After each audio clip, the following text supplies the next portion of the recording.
Merry Christmas.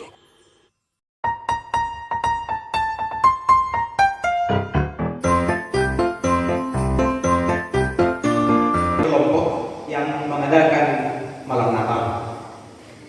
Acara itu biasanya kalau malam Natal, apalagi ketika kata semingguan atau anak-anak, pasti sangat meriah. Mereka dihibur dengan hiburan-hiburan dan tari-tarian yang telah dipersiapkan. Lalu ada seorang anak yang bertanya kepada ibunya, masih TK, "Mak, acara apa ini?" Mamanya menjawab, "Oh, acara Natal, Kak." "Apa acara Natal?" "Oh, kita merayakan kelahiran Kristus," kata anak ini. "Oh, begitu ya," kata anak kecil ini. Lalu acara pun dilanjutkan dan pada akhir acara mereka saling bertukaran kado semua peserta yang Natal itu. Lalu setelah itu pulang ke rumah masing-masing. Di tengah jalan, anak itu bertanya kepada ibunya, "Mak, tadi Mama bilang acara Natal itu kelahiran Kristus kan?" Kata mama itu, "Iya benar." Baru anak itu berkata kemudian, "Tapi tadi kok gak ada ketemu Yesus ya? Di mana Yesus yang lahir ini? Gak ada ketemu di gereja." Sering memang Natal itu hanya sebatas acara, hanya sebatas ya orang merayakan Natal, kami juga ikut Natal. Pergi Natal, pulang Natal sama saja. Tidak ada perubahan dalam diri manusia itu. Kemuliaan kepada Allah di surga dan damai di bumi kepada orang yang berkenan kepada Allah. Inilah penggalan lagu yang menggambarkan datangnya seorang penyelamat yang akan memulihkan kemuliaan Allah dan damai bagi manusia. Tadi kita dengarkan juga itu dalam lagu kemuliaan dan juga dalam bacaan Injil. Dalam bacaan tadi Yesaya dikatakan demikian, kebenarannya akan bersinar seperti cahaya dan keselamatannya menyala seperti surga.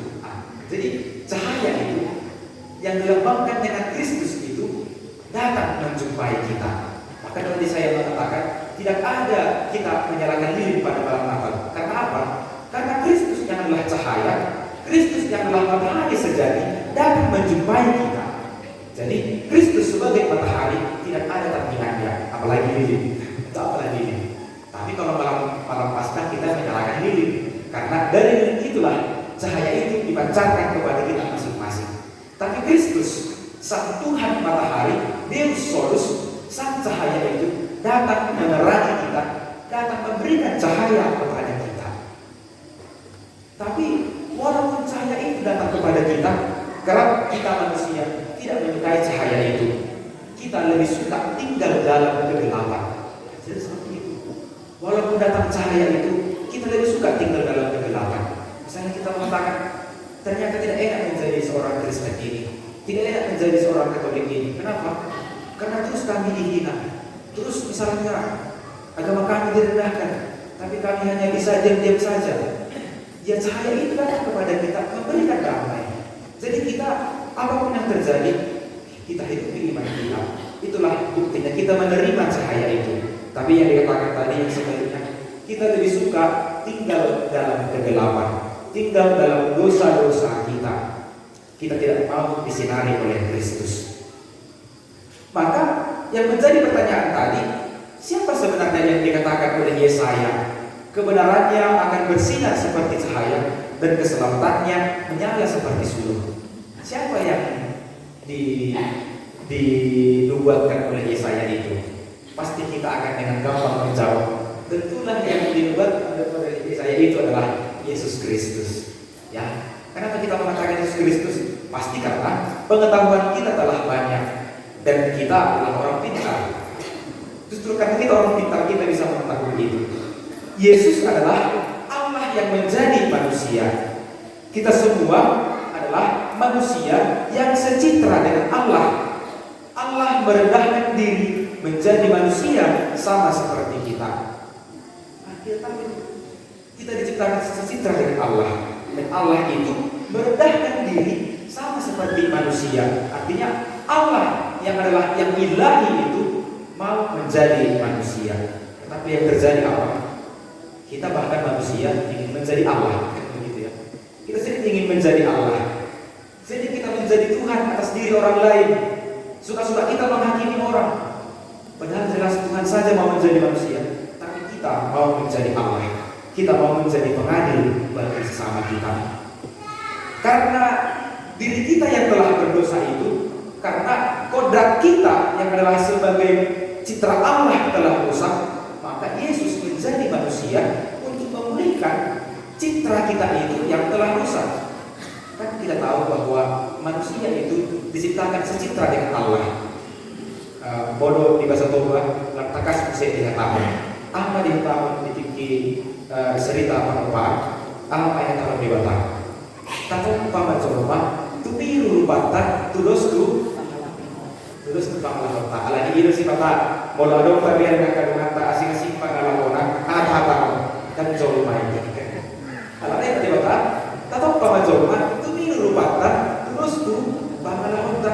Berarti kita sesitona ikut marpangalaman sama pangalaman di kota, ikut marpangalaman sama banyak di kota. Alai modal sanggup kita modal bedak sama ini dan boleh kita sonetron debati itu biru rupakan terus di pangkalan maka akan mengetahui dan jauh main. Saya diam bangun mengetahui kata itu kita alam jauh baru kita. Kodrat Allah yang telah rusak tadi maka diperbaharui oleh Kristus. Kristus memulihkan gambar itu agar citra Allah itu kembali bersama kita. Bapak Ibu saudara-saudari terkasih, setiap tahun kita merayakan Natal. Maka ketika Advent, saya sering mengatakan seperti ini. Wah, makin lama, makin dekat. Kukira kita ternyata Natal. Makin hari makin dekat. Kukira kita ternyata Natal. Dan sekarang, tidak terasa. Sekarang sudah Natal. Padahal baru tahun lalu Natal. Kita mengatakan seperti itu. Di antara kita pasti ada yang sudah merayakan Natal lebih dari 50 kali. Siapa di antara kita yang sudah merayakan Natal lebih dari 50 kali? Angkat tangan.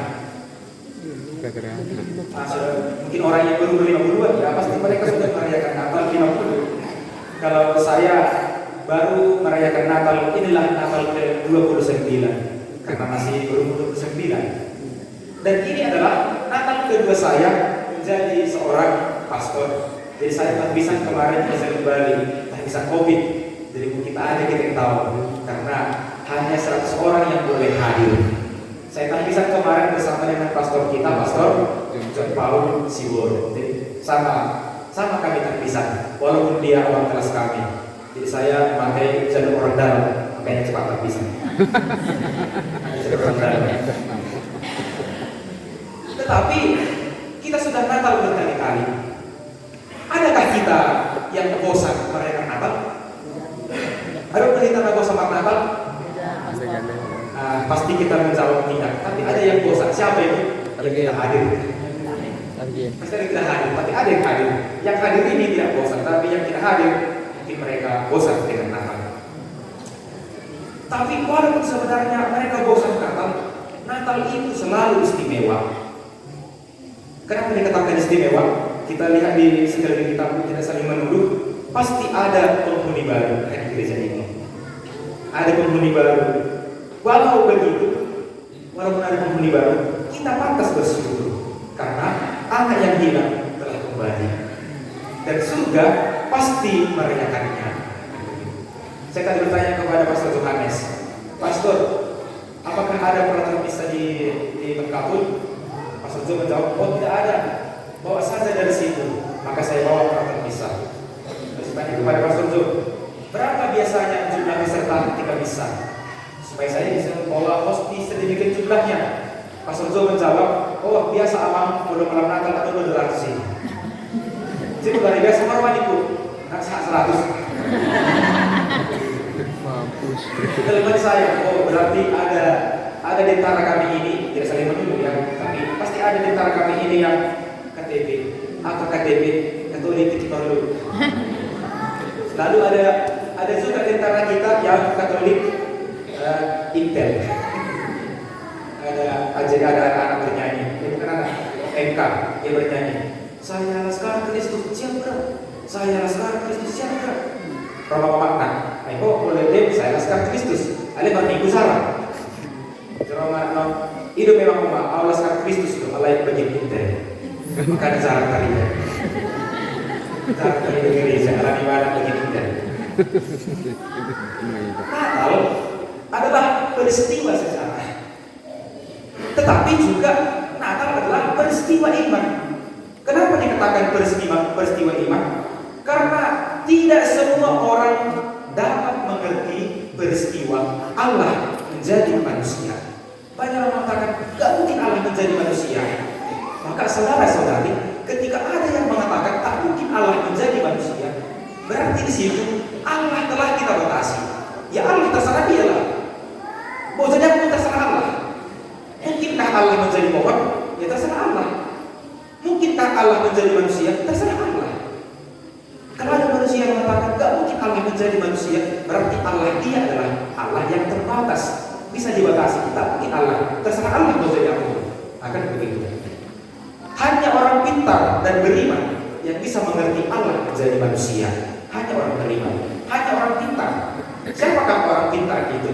Nah, kita bisa mengerti dalam peristiwa Natal ada 3 sarjana dari timur, ada 3 majus, ada 3 raja dari timur yang bisa mengerti Allah menjadi manusia. Itu orang pintar. Ada juga orang beriman. Siapa orang beriman itu? Itulah para gembala. Kepada mereka dikatakan, nanti kan ada tandanya bagimu seperti ini. Tadi dikatakan dalam Injil kan, ada bayi dalam kandungan. Itulah raja yang menghentikan. Tapi orang pintar itu mereka menghitung bintang-bintang. Dan di antara kita juga pasti ada orang pintar itu, pasti ada orang beriman itu yang dapat dengan mudah menerima Allah menjadi manusia. Jadi di Irlandia ada satu kisah setiap malam Natal seperti ini. Di Irlandia itu misalnya kita bayangkan ada pencuri, di sana jarang ada pencuri. Dan di situ negara Irlandia mayoritas Katolik. Ketika malam Natal seperti ini mereka ke gereja, mereka membiarkan rumahnya terbuka. Tidak ada mereka mengunci rumahnya ketika malam Natal. Kenapa mereka mengunci? Kenapa mereka tidak mengunci rumahnya? Karena dalam tradisi mereka seperti ini. Nanti jangan-jangan Maria dan Yosef datang. Kita harus membuka rumah supaya mereka mempunyai tumpangan di rumah, supaya jangan Yesus lahir di kandang. Itulah tradisi orang Irlandia ketika malam Natal. Kenapa bisa iman itu bisa sampai kepada kita? Tentu karena dikatakan tadi, iman kita, iman Kristen itu selain secara historis, secara literer waktu-waktu, bisa juga menjadi peristiwa iman. Dan karena dengan peristiwa iman itu, kita bisa mempercayai, kita bisa mengimani peristiwa Natal itu.